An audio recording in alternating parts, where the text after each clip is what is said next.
What is going on, everyone? My name's Boyd, and I'm back with some more Age of Mythology. The Titans action spawning on the left side of the map in the regular, playing as Poseidon. The man, the myth, the legend, the Matreiuss. His opponent today in the blue color playing as Ra. His name is Joe. The map is Ghost Lake. And we have a cheeky little show match for you here. And we've got the Twitch chat out right now, so maybe they can give a good day YouTube, say hi to your fellow brethren.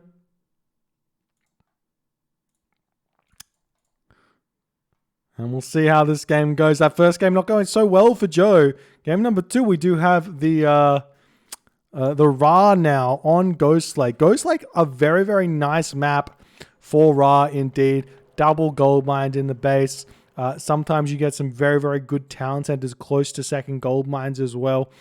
This town center over here, we've got a relic that's being grabbed, the Titan's treasure. Potentially Joe going to go for that one at some point, but we will see how this is going to go. We see the caribou over here. How many caribou?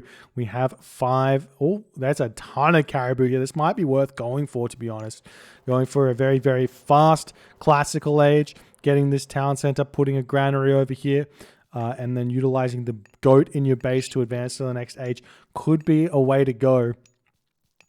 Oh, we'll see how that all happens. But Matreiuss, let's check out what's going on in his base. 1 villager on gold so far, 2 villagers on wood. 1 villager moving forward over onto this caribou here. A little bit of a... oh no, he's got 2 villagers on gold. He built a house. I was going to say a little bit of variety from Matreiuss, but not really. Just 2 villagers wood, 2 villagers gold, completely fine. There are a lot of boar that are to be eaten. I'm pretty sure Joe will see this boar over here.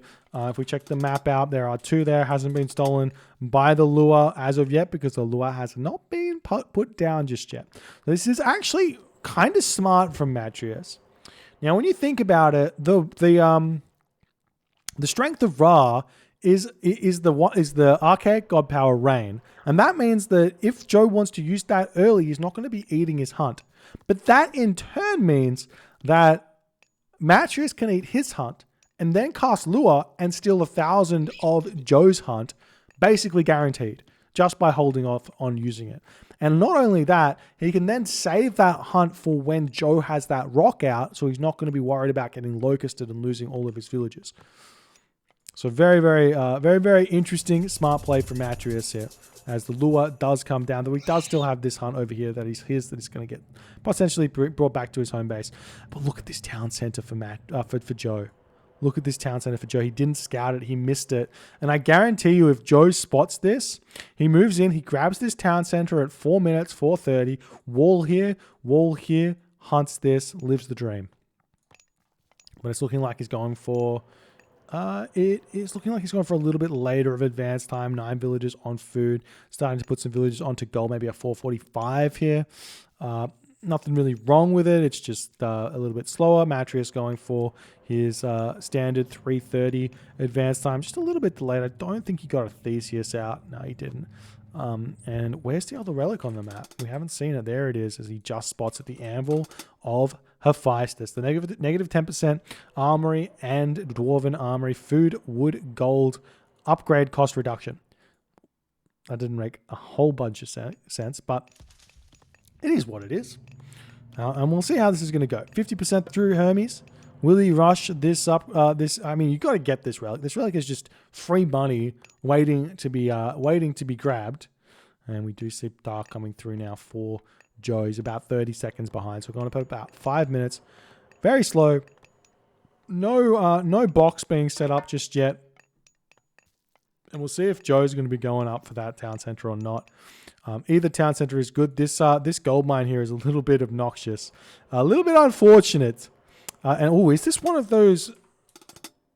oh, yes. This is one of those classic Ghost Lake maps, which only have 4 large gold mines. So if all things equal, trade route early on this map, very, very important.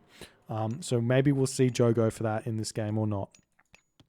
He's currently making a move over onto this location. We do see the centaur moving forward. The settlement is on the way now for Matreiuss. No surprises there, but I haven't seen his heroes out just yet. It's looking like Matreiuss has opted to not get Theseus and Apollo out here. And he's just going to be jabbing away at the villagers. Got to keep the Pharaoh close to villagers, so if the Catacomb boss comes in, he can just jab that away. But there is the Wadget over here. We do see some goats being moved over here. I'm not sure exactly why that is, because there's all this hunt here, but maybe he's worried about Hippolyta at some point. But Joe definitely should not be going for Shadoof in this situation. Could even sneak this hunt as well if he wanted to. But we'll see how this is going to go. So now, let's remind you of the trick. If you are like, oh, this is so broken, I can't get to my gold mine. If you're playing extended edition, yes, it is broken. But on Verbally, chop down the tree, wall segment, you're in. It's good.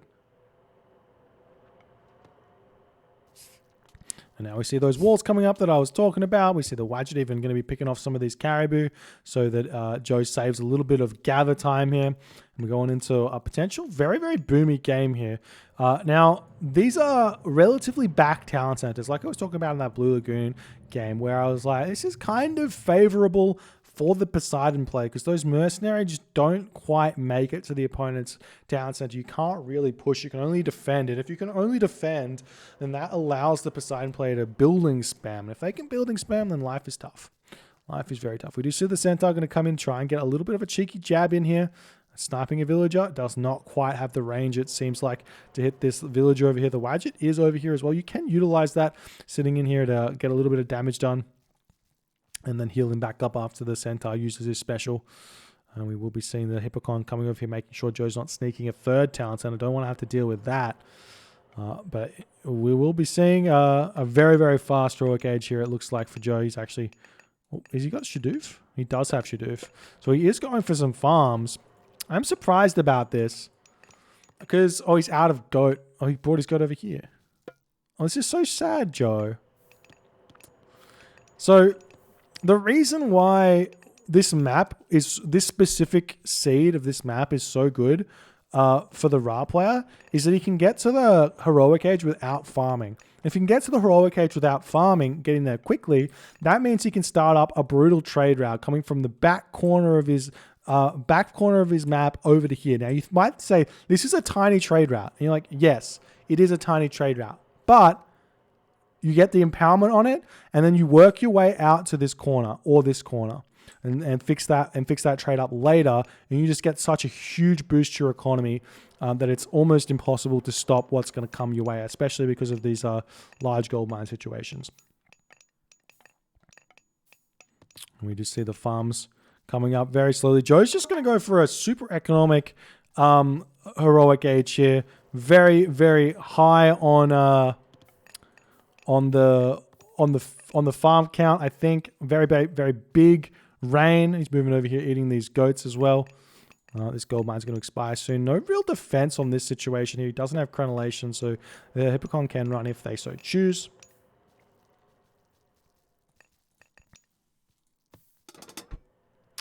We got Zodiac saying, fast rain, don't let your opponent earn from rain.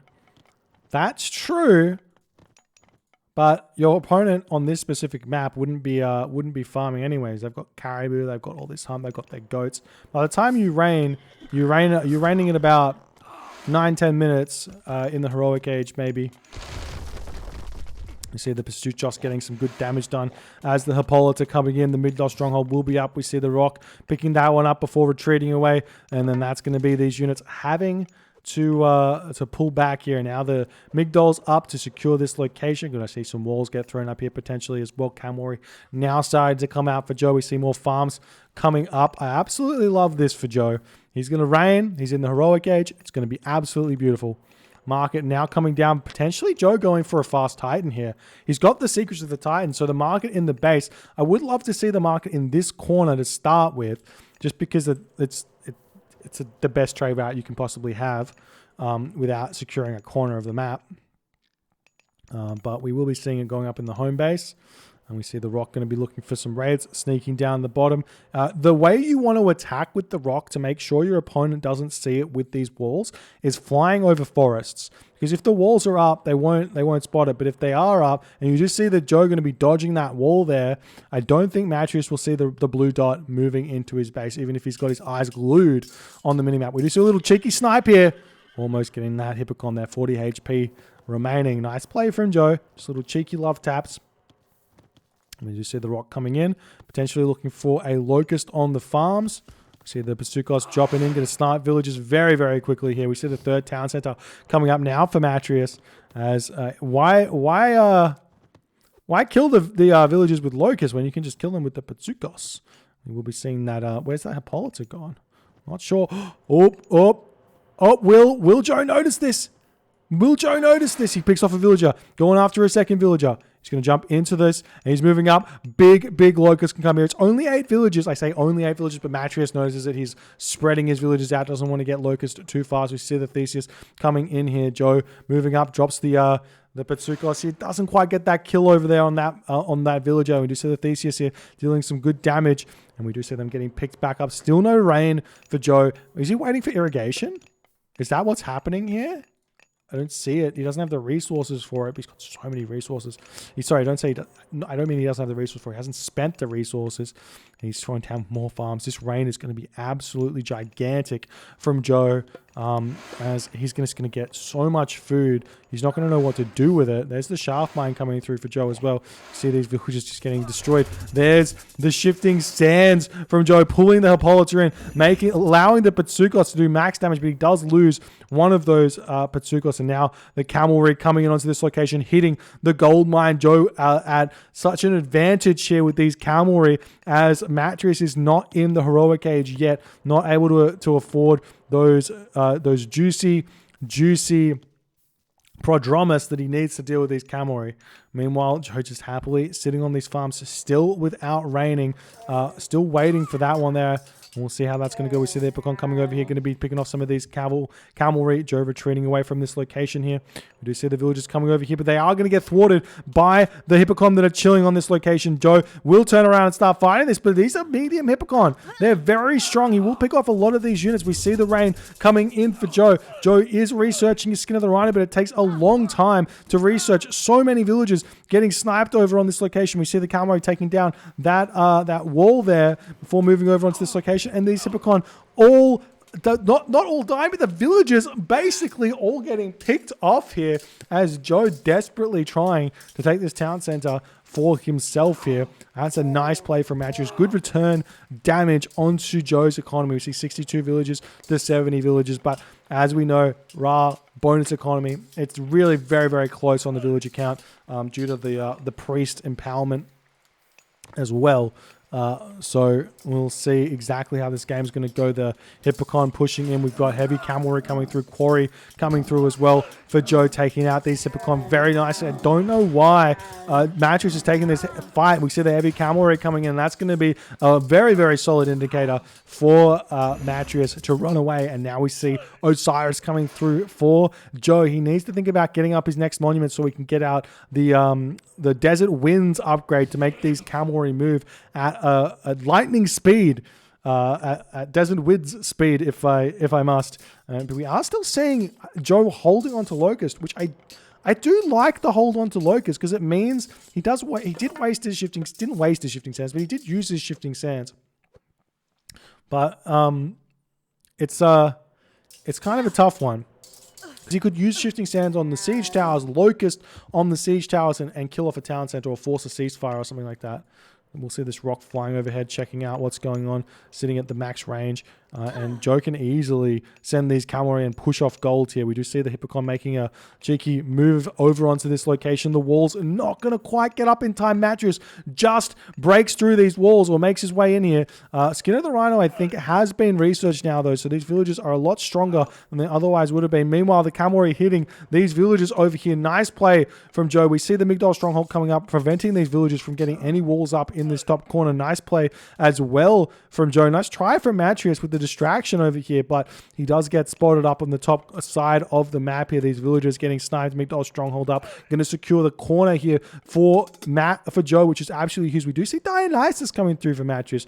Bit of a interesting decision here for Matreiuss. He does have a lot of Hippocon, so maybe getting out the Spirited Charge, getting out the Thracian horses, heavy cavalry, might be able to allow his cavalry to match those Desert Wind cavalry here. But now they're moving in, taking this fight here. We see some nice micro from Matreiuss as Joe has to retreat away with those Cavalry. These Cavalry a little bit in no man's land as his other Cavalry not really participating in the fight. Joe's still at kind of full population, still pumping his Cavalry out. Going to be looking to get champion Cavalry. He's at 2 Migdol, still pumping out more, and he will be cleaning up a lot of these military units of Matreiuss. As we see, the Theseus does get sniped. The Mummy gets saved there in the rock. Nice play. We also should be seeing a Son of Osiris getting thrown down at some point. Flood control coinage coming through for Joe. We see the walls up on the corner of the map. Some military buildings coming down for Matreiuss. And we'll see if this wall will come up. There was the heroic age coming through for Matreiuss. We see the wall starting to take it down now. The Mummy with 6 HP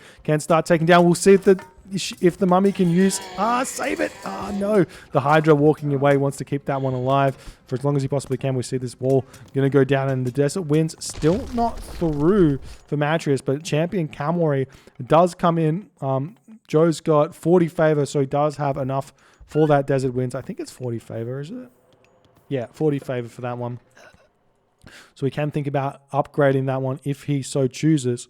And when will we see this market coming up? The biggest Matreiuss market you'll ever see in your entire life. It's very safe though, and we'll see if he wants to keep moving it into the corner or not. See a barracks coming up on this location. I feel like at this point you don't want to go into Spearmen. If you can help it, you don't want to go into Spearmen. You want to prevent towers from being set up. You want to sit on your Desert Wind Cavalry for as long as you possibly can because they're so absurdly strong. The only real counter to them is Prodromus or Tower. So I guess you do want to go Spearmen for the Prodromus. A little bit scary to have to fight these ones here, but Matreiuss will be attempting to make it work. But we've got Cavalry. And we've got Thracian horses just about to pop here for Matreiuss. He's waiting on that before he turns around and takes this fight here. And he is going to start this fight off. We've got Secrets of the Titans now coming through for Joe. Getting that one up is going to be huge. However, that might force Matreiuss to go Artemis here. And that's going to prevent the Secrets of the Titans from ever actually being cast. Simply because of how much... we do see the Artemis is on the way. Simply because it's just going to insta-kill it. So we'll see how this is all going to go. Cavalry pushing in. We see these Prodromus doing so much damage over here. There's the bronze, and Matreiuss and Joe has to retreat away. He's trying to get these spearmen started. The barracks getting thrown down right now. Cavalry can simply just run away from this at this point because they've got the such a huge speed bonus. There's the stone walls coming up. We've got that market in the corner of the map getting set up, and that's going to be a real big boost to Joe's gold income. He can now start spamming out mercenary if he so chooses. How's the armor upgrades looking? We've got bronze mail, copper weapons. Matreiuss has got copper weapons, copper mail himself, but all of those upgrades absolutely huge. Going to be attempting to push through the corner of this map now and prevent Joe from continuously running here. But maybe this kind of choke point is going to be pretty decent here for Joe, simply on the fact that he's got the Migdol stronghold. He can keep pumping units in here, and this is looking really, really good here. We see the Secrets of the Titans has popped here for Joe, and Artemis has popped, but I don't know if he really is going to want to have to throw it down here as we see the units moving into Joe's base here. I think the Secrets of the Titans is simply just a bait to make sure that Matreiuss goes Artemis and doesn't go... Oh, never mind. He cast it. Wait, did he cast it? No, he cast Son of Osiris. Okay. So Son of Osiris now coming in and help take down these units over here. Still no Secrets of the Titans being cast. Artemis has popped. So the way around Artemis is to spam a bunch of military buildings around the spot where you're going to be making the Titan Gate. And that way Earthquake will kill off all the other buildings and leave the Titan Gate alive. At least that's the theory crafting there, in a way. Desert Winds does not apply to chariots. It's a strictly cavalry upgrade. We will be seeing the Chimera coming through here and doing a lot of really, really good damage. And now the market's coming up onto this corner, and these camel caravans that were once only getting 30 gold will start getting that juicy, juicy gold. I'm very Gotta be careful. Gotta be careful. Son of Osiris, very much out of position here. Trying to pull back. Nice micro from Matreiuss. Catches that one out. We'll see if he can escape. He could potentially escape through into this this guard tower, potentially. We'll see if he can jump through this location or not. He's still trying to retreat out, and the Son of Osiris is just going to turn around, start having to fight. That's so much damage done onto this Son of Osiris there, but the army of Matreiuss is dwindling here. He's at 109 population, 111 population here. So a big win there for Joe. Let's see if he can translate it. Keep pushing forward. This is almost the final gold mine for Matreiuss as he's starting the trade pattern. Both. What is this market? There is a polar bear over here, so he does have to send a unit over to pick that one off. But a classic. A classic. You see the... Where's that Son of Osiris going? Still chilling over here. He's utilizing this stable to keep max range on because he can attack the stable and zap the units at the same time. That's actually ingenious from Joe. He needs to target down this Chimera, though, with the Son of Osiris, and he will do so with this Chimera. Going to be retreating away. Nice play from Matreiuss to keep himself alive and well in this game. We're starting to see those spearmen coming in. They're only medium at this point, but we do have heavy spearmen on the way. We've got sun-dried mud bricks, architects, Medjai, everything coming through now for Joe. He's got so many resources in the bank. He is so far in front, but he's got the Titan of Matreiuss's late game to deal with. Very, very tough for him to be for him to be winning this game for sure. Just in this position even. Matreiuss going to be pulling back away from this. He still doesn't have the champion cavalry here, so even though he's got Thracian horses, it's kind of like exactly the same as wait, do we have desert winds? We still don't have desert winds. I thought that was for sure the play here. So maybe Matreiuss can kind of trade 1-for-1 right now. Look at these 217 HP versus 208 HP. So the cavalry and the Hippocon kind of doing the same damage. You do see the priest out trying to snipe down that Chimera. They do such little damage to it though. And I don't know, maybe maybe Joe is trying to just free up population space here or something. Still making some of those chariot archers, and Joe just can't push just yet. I think he's really overdone it on the camel caravans. There is a very real potential here. We are seeing those granaries coming up. So this is another way to do it. Throw the granaries up, throw the Titan Gate down, but we might be seeing Joe going for a wonder here. There is a very real potential that that's what's happening. We've got architects through. We've got sun-dried mud brick. The wonder, what does the wonder cost? If we have a quick look here, it costs, can I see? It doesn't reduce its cost. I thought it did.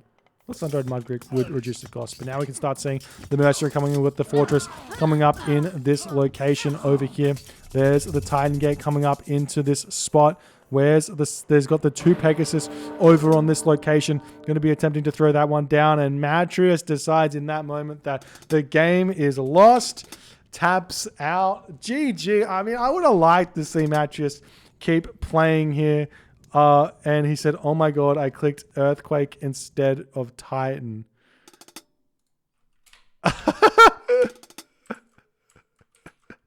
What? What? I don't understand.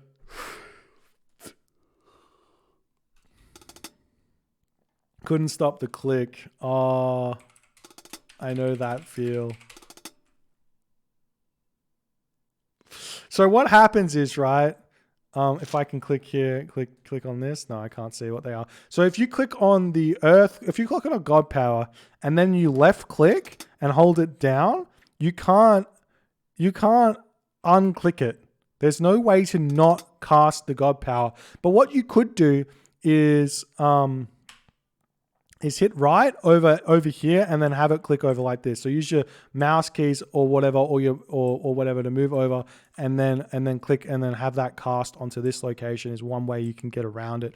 I think you might be able to Alt Tab or Alt Enter or something. Could be wrong, but that's a depressing way to finish that game. But if you guys enjoyed the game, I think you can admit that Joe is probably going to end up winning this game regardless. But if you did enjoy the game, please consider hitting the follow on the Twitch. If you're on the YouTubes, hit that subscribe button, leave a comment, hit the like, all the good stuff, and I'll see you guys in the next game.